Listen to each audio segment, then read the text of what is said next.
I love the natural extension exercise for really loading your quads in their lengthened position.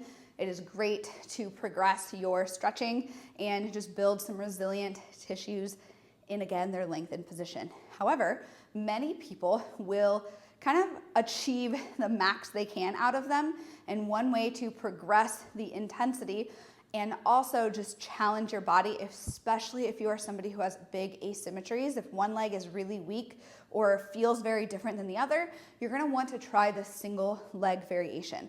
I always like to start with a little bit of assistance via a band. The thicker the band, the more help you're gonna get. The thinner the band, the more challenging and more intense it's gonna be. You wanna meet yourself where you are. Generally speaking, more help means you'll get more depth. I love to get more depth, but sometimes I want more strength with less help. You just have to know what is important. Personally, when I program these, I like to mix the two, and we'll do a couple sets of strength and we'll do a couple sets for max depth with a little bit of help. So take that as you will. To do the single leg option, you're gonna put one leg up in front, and you're gonna wanna make sure that you are keeping your weight on the back leg.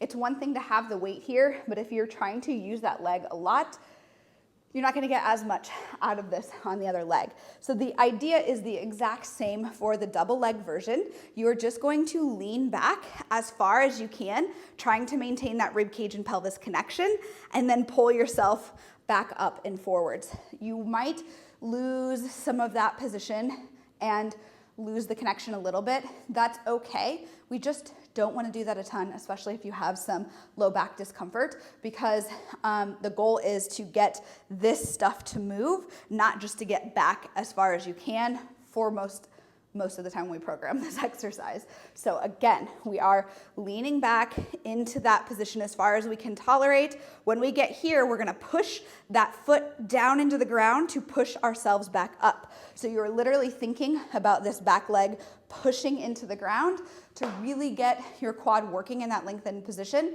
to push yourself back up, which is gonna build a lot of strength in that position as well. So these are a great progression for the double leg variation.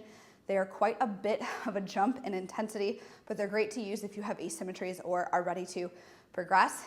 I also recommend pairing these with the double leg position as well. You can kind of mix these together because they all have different benefits. What's really most important is that you're consistently doing this for several weeks and months, and that's how you will see progress, more mobility in your knees and hips, but also a lot more strength and probably some quad gains as well.